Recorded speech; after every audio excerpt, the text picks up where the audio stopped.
सर्व स्पर्धकांना नमस्कार.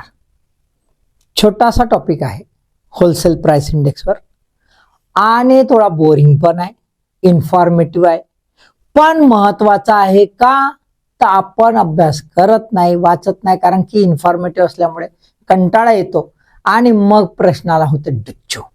तसं होऊ नये म्हणून हा टॉपिक. का कशावर आहे? अरे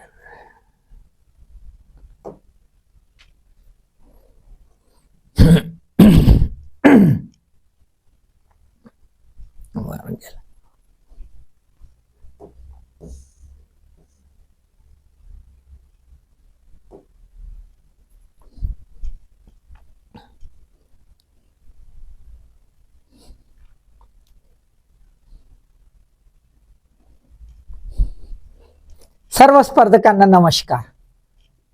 होलसेल प्राइस इंडेक्स आणि कंझ्युमर प्राइस इंडेक्स बघितलं तर कम्प्लिटली टेक्निकल, डाटा ड्रायव्हर है ना, असा इरिटेटिंग आहे. पण करता क्या ना मरता क्या, है ना. प्रश्न विचारता तर मग डुच्चू होते. तसं होऊ नये म्हणून जरी सिरियस असला तरी आपण समजून घेण्याचा प्रयत्न करूया. डाटा वाईज आहे त्यामुळे समजायचं जास्त नाही, पण काही इंटरप्रिटेटिव्ह पार्ट आहे, काही लिंकिंग पार्ट आहे, तेवढं फक्त समजून घेऊया. आपण याच्यापूर्वी होलसेल प्राइस इंडेक्स पाहिला याच्या पूर्वीचा व्हिडिओ. ओके, तर त्याच्यातला आजचा भाग कुठला आहे तर वेटेज काय आहे, है ना. सीपीआय मध्ये पाहिला असेल ना तुम्ही बास्केट, ते बास्केट काय आहे आणि बास्केट मधलं वेटेज कोणत्या याचं कसं, है ना. त्याच्यानंतर ही सिरीज जी आहे, ही सिरीज केव्हा सुरू झाली प्रथमताच इतिहासात, आणि नवीन सिरीज केव्हा सुरू झाली, कोणी केली बाबा, कोणाचं मत होतं, है ना. ते महत्वाचं आहे ना, ते समजून घेणं महत्वाचं आहे. वेटेज मध्ये पाहून घेऊया कसं वेटेज पडलेलं आहे आणि कुठले आयटम्स आहेत आणि डाटा कसा क्रिएट होतो, या गोष्टी आजच्या व्हिडिओमध्ये आपण समजून घेऊया. समजायचा मग चला, है ना. काय बघू आपण वेटेज. चला बघा, पहिल्यांदा होलसेल प्राइस इंडेक्सची सिरीज पहिलं पब्लिकेशन भारतामध्ये 10 जानेवारी 1942 ला झालं आणि आधार होता वीकेंड 19 ऑगस्ट 1939 चा बेस. कमोडिटीज होत्या 23. Ministry of industry, commerce and industry, है ना, आज ज्याला म्हणतो आपण, त्या मिनिस्ट्रीने त्या कॉन्टेक्स्ट मध्ये डिक्लेअर केला. करंट सिरीज मे 2017 ला, बेस आहे 2011-12 चा बेस इयर. कमोडिटीज आहे 697, 697 पाठ करायच्या, हा ना, 697. डाटा कसा रिलीज होतो मंथली, आधी कसा रिलीज व्हायचा वीकली, आता कसा होतो monthly. 14th of the every मंथला तो रिलीज होतो. ठीक आहे. तर नवीन सिरीज साठी 2012 मार्चला doctor Saumitra Chaudhary expert committee बसली. डॉक्टर सौमित्रा चौधरी जे आहेत हे प्लॅनिंग कमिशनचे मेंबर होते, इकॉनॉमिस्ट होते, बरोबर आहे. त्यांच्या अध्यक्षतेखाली ही समिती बसली आणि तिने रिकमेंड केलं, रिवाइज केलं, बेस इयर रिवाइज केला, ॲटम्स रिवाइज केले, आर्टिकल्स बदललेत, नवीन आर्टिकल्स आले, जुने आर्टिकल्स काढण्यात आले, कंप्लीट सिरीज रिवाइज करण्यात आली. सोबतच वीकली जो डाटा यायचा तो वीकली डाटामध्ये बरेच लोचे होते, कारण घाईघाईनं डाटा बनायचा, है ना. तर त्याच्यामुळे त्याला रिवाइज करणं आवश्यक होतं आणि सीपीआय ऑलरेडी रिवाइज केला होता, तो मंथली लेवलवर घेतला होता. इंटरनॅशनल जे डाटा ड्रायव्हिंग आस्पेक्ट्स आहेत, प्रिन्सिपल आहेत, ते पण 1 महिना म्हणायचे. आणि म्हणून cabinet committee on economic affairs 24 जानेवारी 2012 यांनी निर्णय घेतला की हा मंथली लेवलवर करावा. आणि नंतर आपण काय बघतोय, मंथली लेवलवर हे आलेलं आहे. क्लिअर? ओके, ठीक आहे. इन्फॉर्मेटिव्ह आहे पण थोडसा लक्षात घ्यायचं. आता आपण बघूया की इन जनरल कसं कसं वेटेज आणि काय चेंजेस होत गेले हिस्टॉरिकल याच्यात. थोडस ब्रीफली पहिला आपण जर बघितलं तर आपल्याला दिसतंय की 10 जानेवारी 1942 ला पहिल्यांदा झालं होतं, है ना. जिओमेट्रिकल मीन काढला जायचा. जिओमेट्रिकल मीन होता तेव्हा, बरोबर आहे. 23 ऍटम्स आणि 23च कोटेशन होते, म्हणजे 1 ऍटम 1 कोटेशन, म्हणजे डायव्हर्सिफिकेशन कमी. बरोबर आहे. आता जर बघाल तर बघा 697 ऍटम्स आणि कोटेशन किती आहे 8331, म्हणजे डायव्हर्सिफिकेशन, इकॉनॉमी एक्सपांड झाली, याच प्रूफ. स्पेशलायझेशन आले, बऱ्याच गोष्टी आपल्याला दिसतात. तर अशी सिरीज बनत बनत आपल्याला दिसले 45, 47, 52, 69, 77, 89, 2000 ची, एप्रिलची, सप्टेंबर 2010 ची, आणि शेवटी मे 2017ला कुठली आहे 2011-12चा बेसची आहे. याच्या पूर्वीचा बेस किती होता 2004-5, हा त्याच्या पूर्वीचा बेस इयर होता. आतापर्यंत मधल्या काळामध्ये बघाल तर अरिथमॅटिक मीन ने घेण्यात आलं, परंतु नवीन सिरीज मध्ये आता आपल्याला जिओमेट्रिकल मीन ऍटम लेवलवर दिसेल आणि अरिथमॅटिक मीनचं कॅल्क्युलेशन हे हायर लेवलवर दिसेल. क्लिअर? ओके. आता आपण बघूया की याचं वेटेज कसं आहे, काय ते समजून घेणं आवश्यक आहे. बघा मुख्य गट, मेजर ग्रुप, त्याच्यानंतर बघूया आपण उत्पादनांची संख्या म्हणजे नंबर ऑफ प्रोडक्ट्स, त्यातले दरपत्रक, नंबर ऑफ कोटेशन्स किती आणि वेटेज किती.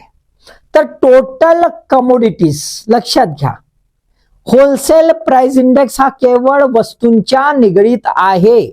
कंझ्युमर प्राइस इंडेक्स मध्ये वस्तू आणि सेवा दोन्ही आहेत. बरोबर आहे. तर वस्तू म्हणून सर्वच्या सर्व ऑल कमोडिटीज, किती कमोडिटीज घेतलेल्या आहेत टोटल 697, आणि कोटेशन्स किती आहेत 8331. बरोबर आहे. राईट. म्हणजे वेटेज याचं 100% झालं. क्लिअर. आता जर खाली बघितले त्याचं विभागणी केली आहे ग्रुपमध्ये, मेजर ग्रुप्स जर बघितले तर आपल्याला दिसतात प्राथमिक पदार्थ, प्रायमरी आर्टिकल्स, इंधन व ऊर्जा, फ्यूल आणि पॉवर, आणि उत्पादित वस्तू मॅन्युफॅक्चर्ड प्रोडक्ट. किती याच्यात आहे 3 याच्यात मेजर ग्रुप 3 दिलेले आहेत. बरोबर आहे. आता पहिल्या याच्यात जर आपण प्रोडक्ट्स पाहिले तर किती आहेत 117, फ्यूल अँड पॉवर मध्ये 16, उत्पादित वस्तू मॅन्युफॅक्चर्ड गुड्स मध्ये किंवा मॅन्युफॅक्चर्ड प्रोडक्ट मध्ये 564. कोणात जास्त आहेत, सर्वात अधिक मॅन्युफॅक्चर्ड प्रोडक्ट आणि सर्वात कमी इंधन आणि ऊर्जा. आता जर आपण कोटेशन्स वाईज बघितलो तर कोटेशन्स मध्ये प्रायमरी आर्टिकल्स याच्या रिलेटेड जरी प्रोडक्ट जास्त असते तरी कोटेशन्स मात्र कंपॅरेटिव्हली बघा या दोघांमध्ये कंपॅरेटिव्हली कमी आहे. तर इथे आपल्याला दिसेल नंबर ऑफ कोटेशन्स 983 आणि ते 16च्या अगेन्स्ट मध्ये कोटेशन्स आहेत 442. बरोबर आहे. उत्पादित वस्तूच्या हायएस्ट कोटेशन्स आहेत किती आहे 6906. सर्वात जास्त कोटेशन्स आपल्याला इथे दिसून येतात. आता वेटेजच्या अनुषंगाने जर बघितलं तर सर्वात अधिक वेटेज कोणाला आहे, ऑब्विसली त्यातले प्रोडक्ट जास्त आहेत, कोटेशन जास्त आहेत, त्यामुळे वेटेज कोणाला जास्त दिसेल उत्पादित वस्तू. किती आहे 64.23%. किती 64.23%. आणि इकडे जर बघितलं तर आपल्याला प्राथमिक याच्यामध्ये 22.62 दुसऱ्या नंबरवर, आणि इंधनाला सर्वात शेवटी आपल्याला दिसते 13.15%. क्लिअर. लक्षात राहील. हे पाठ करायचं, यातल्या बरेच वेळा कंबाईंडला वगैरे विचारल्या जातात. सिंगल क्वेश्चन जिथे असते तिथे विचारल्या जातं, बारकाईनं लक्ष द्यायचं. क्लिअर. ठीक आहे. याचं कंपॅरिझन सीपीआयशी सुद्धा विचारल्या जातं, तर त्याचा दुसरा व्हिडिओ आपण पाहूया. Comparison between the WP and CPI एकदम डिटेलमध्ये. ठीक आहे. राईट. चला आता आपण बघून घेऊया की माहितीचं संकलन कसं होतं. तर जशा प्रकारे कंझ्युमर प्राइस इंडेक्स मध्ये एलिमेंटरी लेवलवर आणि हायर लेवलवर कलेक्शन्स जे आहे डाटा कलेक्शन वेगवेगळ्या फॉर्म्युलानी होतं, तसंच इथे सुद्धा होतं है ना. ऍटम लेवल इंडायसेस किंवा एलिमेंटरी प्राइस इंडेक्स म्हणजे जिथे माल बल्क मध्ये डिस्पोज होतो तिथे वेगवेगळ्या मंडीमध्ये वगैरे तिथे जो आहे तो वापरतात जेओएन्स इंडेक्स फॉर्म्युला. जेओएन्स इंडेक्स हा जिओमेट्रिकल मीनच्या बेसवर फॉर्म्युला आहे. आणि जेव्हा याचं कन्सॉलिडेशन करायचं असतं हायर लेवलवर, मेजर ग्रुप, सबग्रुप किंवा ऑल कमोडिटीज लेवलवर, तेव्हा आपल्याला दिसतं लॅस्पेअर्स इंडेक्स फॉर्म्युला वापरला जातो. हा कसा आहे, हा अरिथमेटिक मीन आहे. हा फॉर्म्युला कसा आहे, अरिथमेटिक मीन फॉर्म्युला. क्लिअर? म्हणजे नवीन सिरीज मध्ये प्रिलिमिनरी लेवलवर, एलिमेंटरी लेवलवर जिओमेट्रिक मीन आणि हायर लेवलवर अरिथमेटिक मीन या दोघांचं कॉम्बिनेशन आहे. ठीक आहे. आणि हे इंटरनॅशनली रिकॉग्नाइज्ड आहे. याच्यामध्ये व्हेरिएशन, फ्लक्च्युएशन्स कमी होतात म्हणून हे वापरले जातात. क्लिअर? आता जर आपण बघितलं की डाटा कलेक्शन कोण करत आहे, तर कंझ्युमर प्राइस इंडेक्स मध्ये डाटा कलेक्शन करणारे एकदम सरळ सरळ तुम्हाला दिसले, NSSO चे लोक, पोस्ट ऑफिसचे लोक. बरोबर आहे? इथे मात्र डायव्हर्सिफाईड इन्स्टिट्यूशन्स ह्या ज्या आहेत त्या डाटा कलेक्शन मध्ये सहभागी असतात. प्रायमरी आर्टिकलच्या बाबतीत जर बघितलं तर directorate of economics and statistics, ministry of agriculture. बरोबर आहे ना? प्रायमरी आर्टिकल आहे म्हणून ऍग्रिकल्चर असेल. Tea coffee board, department of commerce. त्यानंतर डायरेक्टोरेट ऑफ शुगर अँड वनस्पती, department of food, ministry of consumer affairs, textile commissioner, Mumbai, central silk board, Bengaluru. कुठं आहे तेही लक्षात घ्या. त्यानंतर नॅशनल डेअरी डेव्हलपमेंट बोर्ड, तुम्हाला माहिती आहे, आनंदला. त्यानंतर Indian bureau of mines, Nagpur. त्यानंतर ministry of petroleum and natural gas आणि gas authority of India limited. आता तुम्ही म्हणा प्रायमरी आर्टिकल इन जनरल, आमचा logic primary article, food article काहीतरी असं आहे ना? बरोबर आहे, राईट. मग हे आपले आले कुठून? हे दोन ministry of petroleum and natural gas आणि गॅस ऑथॉरिटी ऑफ इंडिया हे आले कुठून? कारण दुसरा आता आमच्याकडे गट पाहिलाय. काय पाहिलाय? फ्युल अँड पॉवर, इंधन व ऊर्जा. मग हे इथे घुसले कुठं? तर ते आता पुढे समजून घेऊ. इथं फक्त लक्षात घ्या, प्रायमरी आर्टिकल मध्ये डाटा कलेक्शन कोण करतं, याच्यामध्ये ministry of petroleum and natural gas सुद्धा आहे, gas authority of India limited सुद्धा आहे. क्लिअर? ओके. हा गुगली आहे तर लक्षात ठेवायचा. इकडे बघा, फ्युल अँड पॉवर मध्ये coal India limited, Bharat petroleum corporation, Hindustan petroleum, Indian oil, Mangalore refinery and petrochemical आणि सेंट्रल इलेक्ट्रिसिटी ऑथॉरिटी. आहे स्टेटचा काही रोल दिसते इथं नाही. त्यानंतर मॅन्युफॅक्चर्ड प्रोडक्ट, याच्यामध्ये तो म्हणतो की वेगवेगळे पब्लिक आणि प्रायव्हेट सेक्टर युनिट्स आहेत जे हे ऍटम्स गुड्स प्रोड्यूस करतात. त्यांचा जो अॅन्युअल सर्वे असतो, अॅन्युअल सर्वे ऑफ इंडस्ट्रीज, तिथून डाटा घेतला जातो. आणि सोबत director of economics and statistics, ministry of agriculture and farmers welfare, इथून पण. तुम्हाला हा पण तर इकडे आहे ना, हा पण तर इकडे आहे. बघ दिसते, मॅन्युफॅक्चर्ड प्रोडक्ट आणि प्रायमरी आर्टिकल्स दिसते. हा बी एक गुगली आहे. तो हा गुगली आपण आता पुढे समजून घेऊया कुठे आहे ते. ठीक आहे. आणि त्यानंतर joint plant committee, ministry of steel, कुणासाठी? मॅन्युफॅक्चर्ड प्रोडक्टसाठी. लक्षात आलं का? हा एक गुगली आहे, तुम्हाला लक्षात आलं, प्रायमरी आर्टिकलचा आणि मॅन्युफॅक्चर्ड प्रोडक्टचा. आणि हे दोन गुगली आहेत, इकडे इंधन पाहिजे होतं. कुठं आहे? त्याच्यासाठी मी हा एवढा मोठा डाटा घेतलाय. एवढा, बाकीचा काही एवढा तेवढा करायची गरज नाही, नाही तर माणूस पागल होऊन आहे ना. तर आपल्याला पागल नाही व्हायचं आहे. आपण फक्त पाहून घेऊया. बघा, मेजर ग्रुप मध्ये ऑल कमोडिटीज मध्ये प्रायमरी आर्टिकल आहे. प्रायमरी आर्टिकल मध्ये फूड आर्टिकल आहे. बरोबर आहे ना? खाली बघा, खाली आहे crude petroleum and natural gas.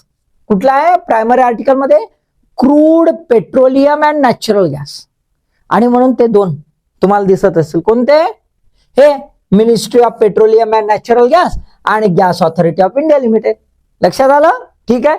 पहिला कॉन्सेप्ट क्लिअर झाला का? कारण की इथे crude petroleum and natural gas आहे.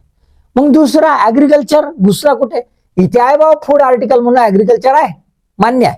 पण इकडे बघा, मॅन्युफॅक्चर्ड गुड मध्ये काय लिहिलंय? Food products. काय लिहिलंय? Food products. हे फूड प्रोडक्ट असल्यामुळे आपल्याला काय दिसते? ह्या दोन गोष्टी इकडे दिसतात. क्लिअर? लक्षात आलं? तर म्हणजे आपल्याला ह्या वस्तू ज्या आहेत ह्या वेगवेगळ्या प्रकारच्या आहेत. फूड प्रोडक्ट मॅन्युफॅक्चर प्रोडक्ट मध्ये आणि फूड आर्टिकल प्रायमरी आर्टिकल मध्ये येतो. त्या काही गुगल्याच आहेत, गुगलू भाऊ, त्याच्यामुळे लक्षात ठेवायचं. तर आपण काय करूया आता? सोपं, जिथे कमी आहे तेवढं लक्षात ठेवू, बाकीचं विसरून जाऊ. तर प्रायमरी आर्टिकल मध्ये food article, non food article, त्याच्यानंतर मिनरल्स आणि crude petroleum and natural gas. ह्या किती वस्तू आहेत? त्या तुम्हाला दिसते 4 वस्तू, बरोबर आहे. त्यानंतर फ्युल अँड पॉवर मध्ये काय आहे? Coal, mineral oil, electricity. Coal, mineral oils आणि इलेक्ट्रिसिटी संपला. मग बाकीचे जे फूड मॅन्युफॅक्चर प्रोडक्ट मध्ये फूड प्रोडक्ट म्हणा, बिव्हरेज म्हणा, टोबॅको प्रोडक्ट म्हणा, टेक्सटाईल म्हणा, विअरिंग अपॅरल म्हणा, घालायचे कपडे घातलेले आहे ना का, हा, लेदर अँड रिलेटेड प्रोडक्ट म्हणा, वूड प्रोडक्ट म्हणा, पेपर प्रोडक्ट म्हणा, प्रिंटिंग, अरे बाबा, केमिकल अँड केमिकल प्रोडक्ट फार केवढा हो. लांब लचक अदर मॅन्युफॅक्चरिंग पर्यंत. शेवटचं काय? अदर मॅन्युफॅक्चरिंग, जे उरलं सुरलं धरलं घुसवलं. फर्निचर बी आहे त्याच्यात, ना, फर्निचर बी आहे. ते हे तुम्हाला आयटम्स दिसतात. हे काय झाले?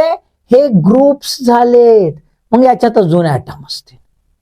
लेमन कुठं न काय, हे चेंजेस जे झाले ते याच्यामध्ये झाले. क्लिअर? कॉन्सेप्ट क्लिअर झाला? तर हा इटुकला पिटुकला आहे, पण लक्षात ठेवण्यासारखा आहे. फॅक्ट्स विचारल्या जातात, लोचा होऊ नये म्हणून तुम्हाला सांगितलं, कारण बरेच वेळा याच्यात कन्फ्युजन होता.